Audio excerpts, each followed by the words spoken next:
कानपुर में दरियाई सिंध में चाचड़ा के मकाम पर पानी की सतह में मुसलसल इजाफा हो रहा है। इस वक्त 8,37,663 क्यूसेक का सैलाबी रेला गुजर रहा है। मुतअद्दिद बस्तियां और सैकड़ों एकड़ पर खड़ी फसलें ज़ेर आब आ चुकी हैं।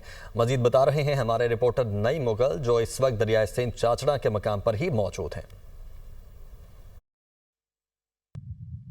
हाँ जी, बिल्कुल, हम इस वक्त दरियाए सिंध चाचड़ा शरीफ के मकाम पर मौजूद हैं। यहाँ पर पानी की सतह में जो मुसलसल इजाफा रिकॉर्ड किया जा रहा है। इस वक्त यहाँ से 8,37,663 क्यूसेक का बड़ा सैलाबी रेला गुजर रहा है, जो ऊंचे दर्जे का सैलाब है। जबकि सैलाबी सूरत-ए-हाल के बाइस मुतअद्दिद जो बस्तियां हैं, बस्ती पहोड़ा, बस्ती इछा, बेट आदिल, बेट मुगल, बस्ती मोहारा, बस्ती उमर वड्डा और मौजा बखरानी की मुतअद्दिद जो बस्तियां हैं, वो मुकम्मल तौर पर जो ज़ेर आब आ चुकी हैं। जबकि वहाँ के जो इलाका मकीन है, ज़िला इंतज़ामिया की जानिब से उन्हें भी महफूज मकामात पर मुंतकिल कर दिया गया है।